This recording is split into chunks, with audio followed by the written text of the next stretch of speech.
B57 Pernikahan Dina.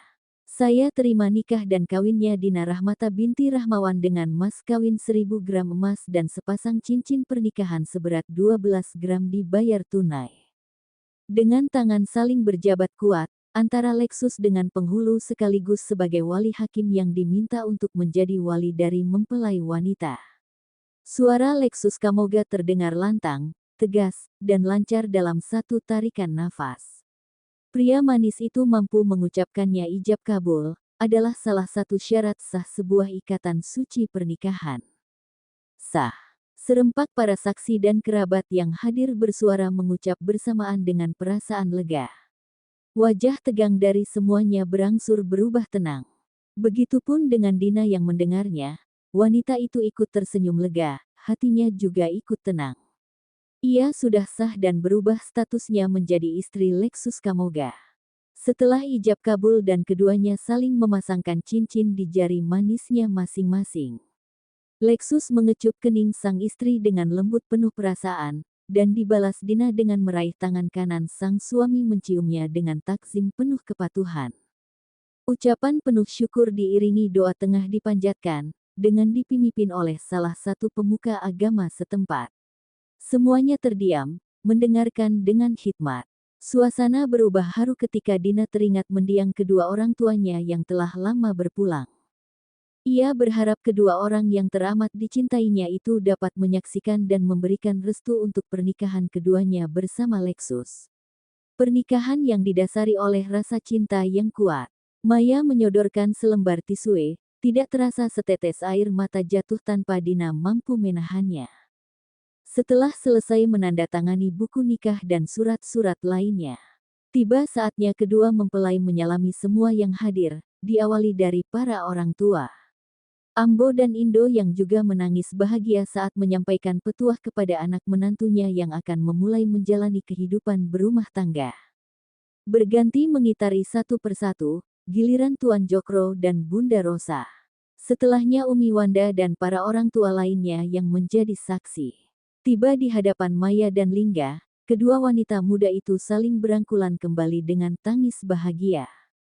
Keduanya tertawa pelan menutup mulut saat Maya membisikkan sesuatu. "Jangan lupa dipakai ya Neng nanti malam," bisik Maya. "Pakai apa?"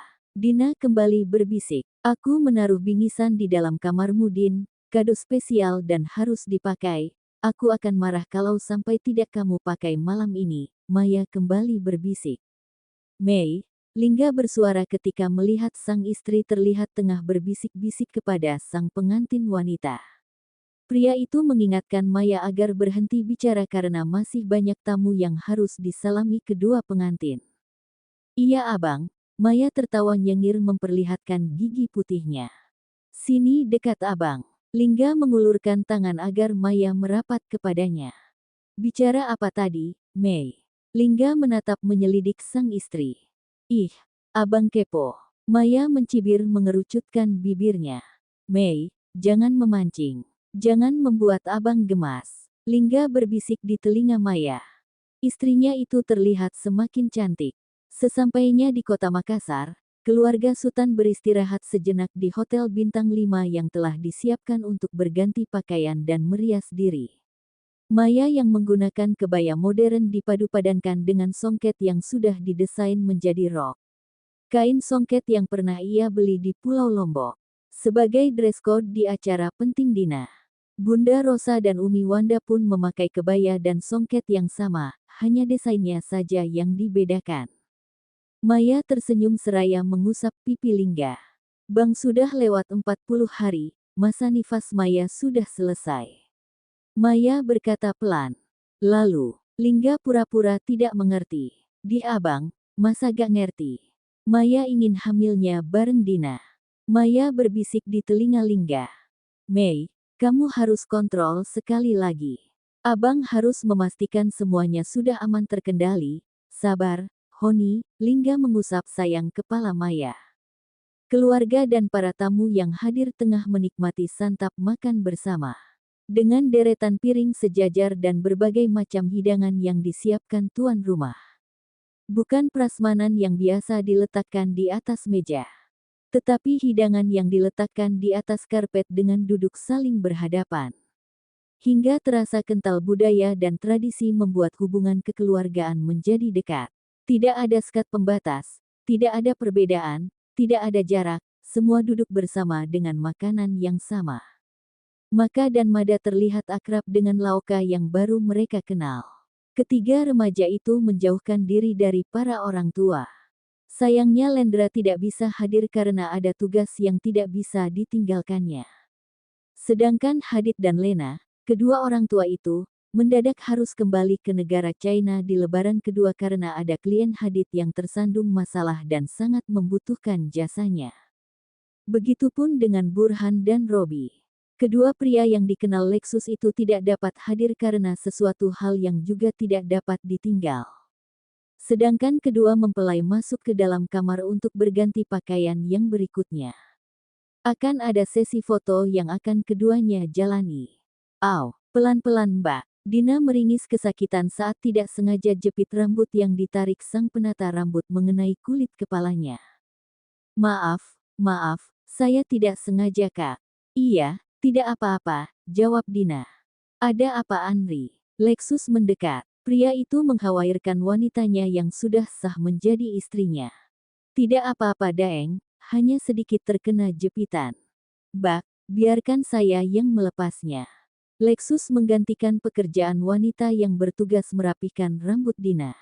Daeng, tidak apa-apa, Dina meyakinkan. Duduklah Andri, akan Daeng lepaskan jepit rambutnya agar kulit kepala Andri tidak tergores. Pria manis itu berdiri di hadapan Dina dengan posisi Dina yang duduk di bangku rias. Kepala Dina pas berada di depan perut Lexus yang berkotak bak roti sobek. Pria itu hanya mengenakan kaos oblong putih pas bodi setelah melepas jasnya.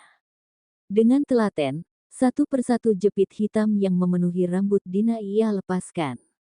Apa sakit, Andri? Lexus bertanya. Tidak Daeng. Dina menjawab sambil tersenyum. Hatinya merasa senang, diperlakukan dengan penuh kelembutan. Membuat Dina merasa sangat bersyukur dapat memiliki Lexus. Pria dingin yang selama ini tidak banyak bicara, pria itu akan bicara seperlunya saja, tetapi tidak mengurangi kelembutan dan kasih sayang yang selalu ia tunjukkan untuknya. Tiga orang penata rias dan penata rambut hanya bisa tersenyum kagum melihat sepasang pengantin yang tampak romantis. Mereka agak menjauh dengan mempersiapkan gaun berikutnya. Dan, salah satu dari ketiganya yang bernama Rini, sangatlah mengenal Lexus, ia pun juga sangat mengenal AP. Rini adalah teman dari keduanya. Rini tidak menyangka, Lexus sudah dapat melupakan temannya. Ia masih dapat mengingat dengan jelas bagaimana hubungan Lexus dan AP dahulu. Keduanya sangatlah dekat. Hingga suatu hari, secara mengejutkan AP memutuskan menikah dengan tuan tanah di kota Makassar dan meninggalkan Lexus. Dengan alasan karena desakan orang tua. Sebagai teman, ia pun ikut kecewa dengan keputusan AP. Tetapi ia tidak bisa berbuat banyak, walaupun setahun terakhir ini. AP mengungkapkan penyesalannya. Temannya itu tidak bisa melupakan Lexus, bahkan semalam, AP masih datang menemuinya di rumah.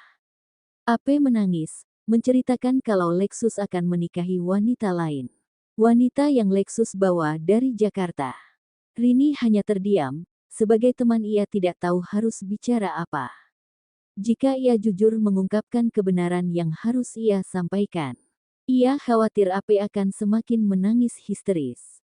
Dan saat ini, Rini dapat menyaksikan dengan mata kepalanya sendiri bagaimana perlakuan Lexus kepada sang istri. Bagaimana sayangnya Lexus kepada wanita yang tak kalah cantik dari AP. Seraut wajah yang selalu tersenyum bahagia. Dan, Rini ikut senang Lexus mendapatkan pengganti temannya. Akhirnya manis nan tampan itu dapat bangkit kembali. Bangkit dari masa keterpurukan di mana Lexus harus merelakan, melepaskan AP yang selama 5 tahun berpacaran. Selamat ya Lex, Rini tersenyum, memberanikan untuk mendekat dengan mengulurkan tangan. Terima kasih Rin, Lexus menyambut uluran tangan temannya yang berprofesi sebagai perias. Andri, kenalkan, Rini adalah teman abang. Salam kenal kakak. Rini beralih mengulurkan tangannya kepada Dina. Ya, salam kenal kembali. Dina balas menjabat tangan Rini dengan tersenyum ramah. Rin, tolong sampaikan agar berhati-hati. Lexus menginginkan penata rambut untuk tidak melukai atau menyakiti Dina. Ya, Lex, Rini yang akan menangani kakak Dina. Jangan khawatir. Tinggallah kerabat dekat yang masih tinggal untuk membantu Ambo Werang dan Indo Sena berbenah. Memindahkan makanan yang masih tersisa banyak ke dalam panci untuk dihangatkan. Menata dan merapihkan ulang kembali berbagai macam kudapan. Bersama dua orang pria yang ditugaskan untuk bersih-bersih, Laoka ikut membantu memvacum, membersihkan karpet agar tetap bersih dan nyaman untuk diduduki. Karena kemungkinan nanti malam masih akan ada tamu yang akan datang berkunjung. Keluarga Sultan pun sudah pamit 1 jam yang lalu kembali ke hotel untuk beristirahat. Para tetua adat, petugas dari kantor agama, pemuka agama, dan para tetangga yang hadir pun sudah pulang ke rumah masing-masing. Acara hari ini berjalan dengan hikmat, lancar tanpa hambatan. Kedua mempelai pun sudah masuk kamar untuk berganti pakaian dan beristirahat. Setelah dari pagi hingga menjelang sore keduanya harus berdiri menjalani sesi pemotretan. Belum lagi, Lexus dan Dina harus selalu tersenyum ramah menyalami tamu yang hadir satu persatu dan menemani untuk berbincang-bincang sejenak. Tanpa undangan, siapa yang menyangka, tamu yang datang dari kampung Bugis dan dari kampung sebelah, yang sangat mengenal baik keluarga Kamoga datang ketika mendengar kabar kalau Werang dan Sena menikahkan putranya. Belum lagi para nelayan dari pesisir yang bekerja di pelelangan milik Lexus. Mereka memilih datang untuk memberikan ucapan selamat kepada pria yang telah banyak membantu perekonomian mereka. Keluar dari dalam kamar mandi, Lexus sudah terlihat segar hanya dengan menggunakan boxer hitam. Tetesan air dari rambut yang dikusaknya dengan handuk kecil membuat pria manis itu semakin tampan berkali-kali lipat. Belum lagi perutnya yang sudah mirip dengan roti sobek. Membuat Dina yang melihat dan memperhatikan dari arah sofa ia duduk, harus menelan ludahnya berkali-kali. Pria yang sudah sah menjadi suaminya itu tampak menggoda imannya. Otaknya sudah traveling kemana-mana. Waras, waras, waras Dina, jangan mesum. Dina menepuk-nepuk kepalanya sambil bermonolog dalam hati. Tanpa disadari pipinya tampak memerah merasakan hawa panas yang tiba-tiba merasukinya. Dina melirik kado dari Maya yang baru saja dibukanya. Menggeleng tidak percaya, matanya tidak berkedip ketika mengetahuinya. Ia membentangkan sebuah gaun tidur mirip jaring ikan. Gaun transparan begitu sangat dikenalinya. Tidak tanggung-tanggung. Setengah lusin model lingerie dengan model dan warna yang berbeda Maya siapkan. Ia tidak bisa membayangkan kalau gaun itu ia gunakan dan berlenggak-lenggok di depan pria dingin itu. Apa reaksi yang akan Lexus tunjukkan? Dina bergidik membayangkannya. Selama menjadi pelayan toko, ia tidak menyangka akan mengenakannya juga. Padahal selama ini ia cuma membungkusnya rapi untuk diserahkan kepada para pembeli. Capek Anri. Lexus ikut duduk di samping Dina. Terlalu fokus dengan pikirannya, Dina tidak menyadari pria itu sudah duduk di sampingnya dengan bertelanjang dada. Dina terlihat gugup mengalihkan pandangannya, tak mampu melihat dada bidang yang dipenuhi bulu. Anri demam. Lexus meraup pipi Dina agar berpaling menatapnya. Tidak bisa berkata-kata. Dina menggelengkan kepalanya. Hilang sudah keberaniannya. Kenapa wajah Anri memerah? Lexus bertanya seraya menatap mata Dina. Meletakkan punggung tangannya di kening Dina. Lexus tersenyum manis. Naikkan ke sini. Melepaskan tangannya dari wajah Dina, Lexus menepuk pahanya. Ia meminta wanita yang sudah sah menjadi istrinya itu menaikkan kedua kaki dan diletakkan di kedua pahanya. Apanya? Dina berubah menjadi lemot dan linglung. Kakinya Anri, letakkan di sini. Lexus mengulang, menepuk lagi pahanya yang juga memiliki banyak bulu hitam sampai kaki. Iya, memutar badan, Dina menurut ucapan Lexus dengan mengangkat kakinya. Karena betisnya memang terasa pegal. Ia berusaha serileks mungkin menghilangkan debar dan detak jantung yang seakan sedang berlari kencang. Mengangkat gaun sebatas lutut, Lexus mulai menyentuh bagian kaki. Jemarinya mulai bermain, memijat dengan pelan dan penuh kehati-hatian agar tak menyakiti wanitanya. Bagaimana rasanya? Sudah lebih baik, Lexus bertanya. Enaknya Daeng, harus diakui, pijatan Lexus membuat betisnya merasa lebih baik dari sebelumnya sampai suara ketukan pintu beberapa kali terdengar keras hingga membuyarkan konsentrasi sepasang pengantin yang akan memulai memadu kasih. Siapa lagi kalau bukan suara Laoka? Sang adik yang menjadi pengganggu, suaranya memekik keras bak halilintar yang mengganggu indera pendengaran dan merusak telinga. Kakak Dina, Daeng Lexus Kamoga. Ada tamu menunggu. Cepatlah keluar. Buat keponakan untukku nanti saja. Ditunda dulu.